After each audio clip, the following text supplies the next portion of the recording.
Bien, buenas tardes, buenos días, según donde estén ubicados. Em, Hoy, sábado 15 de febrero del año 2025, siendo las 17 horas con 4 minutos en Montreal, Canadá, lo mismo que en Santiago de Chile, vamos a dar inicio a una nueva conferencia de nuestro seminario internacional. En esta ocasión, el profesor Felipe Goron Farinon nos va a hablar sobre la relación que hay entre la informática, la epistemología y todo aquello que se está manejando. Don Felipe tiene más de 15 años de experiencia en el desarrollo de software para una gran gama de industrias tanto en Brasil como en Canadá. Es el diseñador y gestor de referencias Cahier y también escribe artículos sobre temas de epistemología aplicado a la informática en su sitio web, que es felipefarinon.com, ¿ya? Él el día de hoy, ¿ya?, nos va a hablar sobre un interesante tema relacionado con el conocimiento.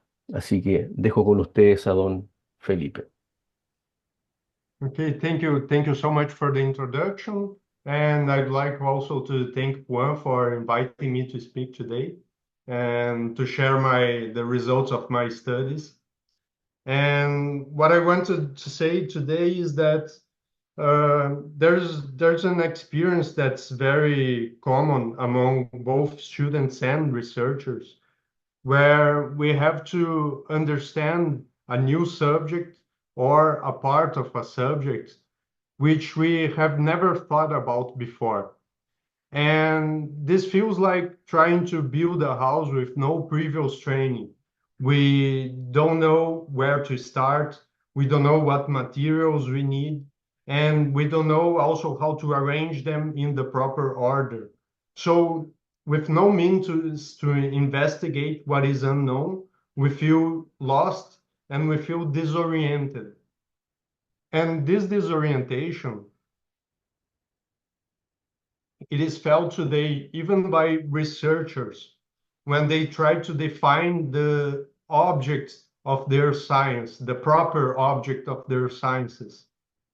And this happens because uh, the philosopher Javier Zubiri, he diagnosed that when he realized that because of the expansion of pragmatism, the sciences, they started to avoid to define their proper objects and to instead focus on more and more specialized inquiries and investigations, so that they eventually lost the focus on their proper objects. And this has consequences not only for the sciences, but also for their methodologies. The methodologies themselves, they started becoming more and more restricted. So, so that it eventually left us with no out of touch with the objects of our everyday experience. And but if this is the intellectual situation of our culture, it wasn't always like that. The philosopher Aristotle, he's generally regarded as the founder of the science of metaphysics and logic.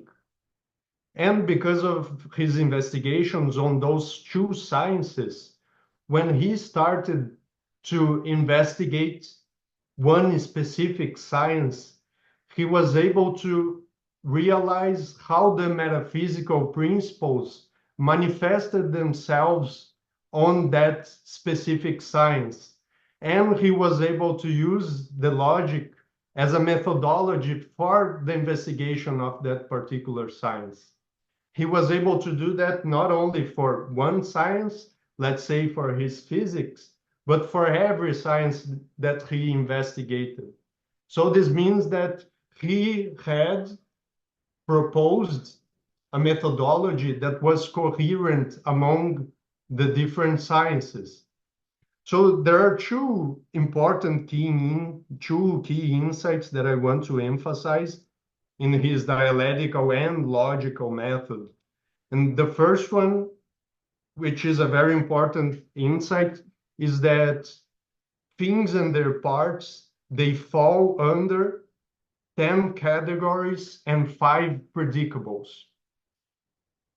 The second key insight is that those parts and those things, they are related in ways that have logical implications between them. Those principles, they provide guidance to us on how to make discoveries and how to evaluate the ideas that we discovered. Generally, those two aims of methodology, they were called via inventionis and via judici, which are two indispensable parts of any kind of methodology. So if we return to the example that we mentioned earlier about house building, the Aristotelian, he would say that this specific art that we are investigating, it involves mainly one substance. This substance is a house. Then he would start to inquire about the accidents of that substance. So what are the accidents of the substance house? It involve the accidents are the foundations of the house, the framing of the house, the floor, the roof. Then he would inquire about the relationships between those accidents. So what is the relationship of the roof to the walls or the walls to the framing? So we would realize that there's a dependence relationship. So the walls, they depend on the framing of the house. So we can't we can't put the walls into place without having a framing. We can't put the framing into place without having foundations. Once the house is complete, we can ask ourselves about the quality of the house. So is the house good or is it bad? Meaning, does it fulfill the end to which it was built? Does it provide shelter to people? Can it shelter one person? Can it shelter a family? Can it withstand the children jumping on the floor? So these are all criteria for evaluating the quality of the house. And finally, he would conclude also that there's a distinction between our discussion about houses, so houses in general, where houses as a universal concept, and where houses in particular, that's the proper object of someone who's trying to build a house, which is one house in particular that first doesn't exist and that after exists in act. First in potency, after in act. So this is important because it makes us realize that each Aristotelian category is able to provide us with a question that we can use to probe our knowledge of our subject so that we can probe what is unknown about the object. And in the process, we also form a picture of the object.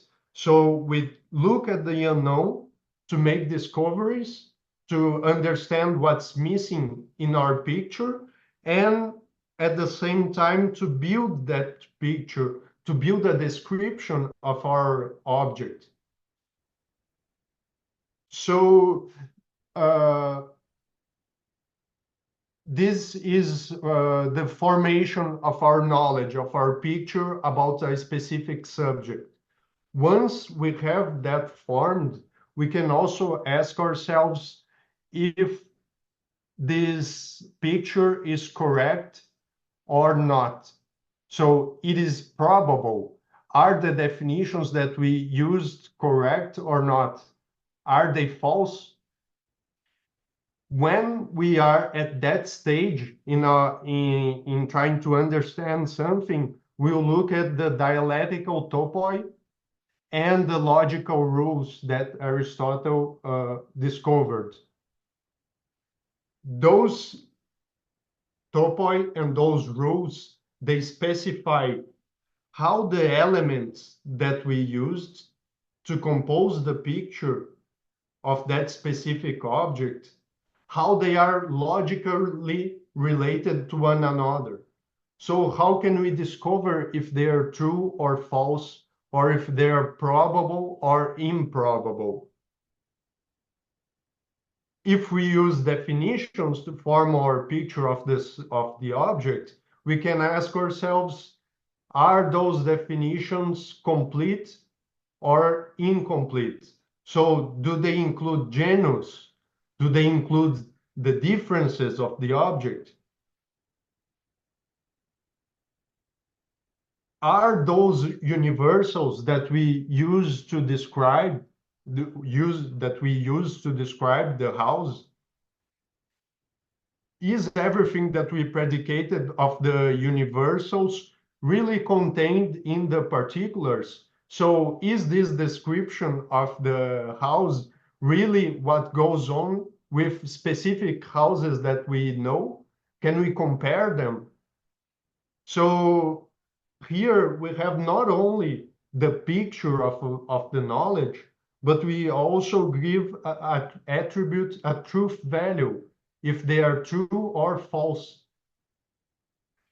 So I think that those two examples, they make it clear that this methodology, it can be applied to any kind of science. And it can be applied to any science because it operates on the level of things and their parts. So it is on a very general level. And all science, it deals with things and parts of things, so that it gives us a common vocabulary that we can use between those sciences. And it is also of help for defining the objects of those sciences, because it directs our attention to the intuitive experience of objects, which are the starting points of definitions, which is exactly what is missing on those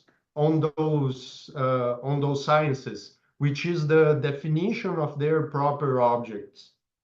So that's why I think that methodology that is both coherent and comprehensive is necessary to make us understand things better, to understand the sciences that we investigate, and to understand our own situation better. So in summary, it helps us to understand better and to orient ourselves better in the world.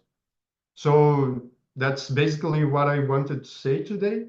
And thanks a lot for having me.